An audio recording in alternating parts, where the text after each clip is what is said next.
இப்ப நீங்க போறது வந்து டெல்லிக்கு போறீங்கன்னா நீங்க ஒரு பாஜக நிர்வாகி, உங்க மேல்மட்ட தலைவர்களை நீங்க சந்திக்க போறீங்க அப்படின்னு போயிடலாம். ஆனா அதிமுக பொதுச் செயலாளர் இங்க தமிழ்நாட்டுல என்டிஏக்கு அவர்தான் தலைவர். அவரு போறதை தான் நான் ரொம்ப உன்னிப்பா கவனிச்சு விமர்சனம் வைக்கிறாங்க.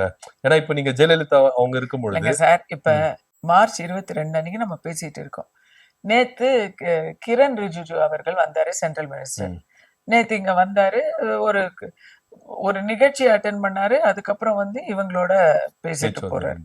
அதுக்கு ஏறக்குறைய இங்கேயே கேம்ப் அடிச்சிருக்கிறாங்க சென்ட்ரல் மினிஸ்டர்ஸ் அர்ஜுன் ராம் மேக்வால், பியூஷ் கோயல், அப்புறம் சுதாகர் ரெட்டி, அரவிந்த் மேனன் போன்ற பெரிய தலைகள்லாம் இங்கேதான் இருக்கிறாங்க. லிட்ரலா போயிட்டு வர்றது வந்து போறாங்க, ஆனா வர்றதுதான் அதிகமா இருக்கு. இதை தவிர அமித்ஷா அவர்கள் கடந்த 2 மாசத்துல 2 தரம் வந்துட்டாரு.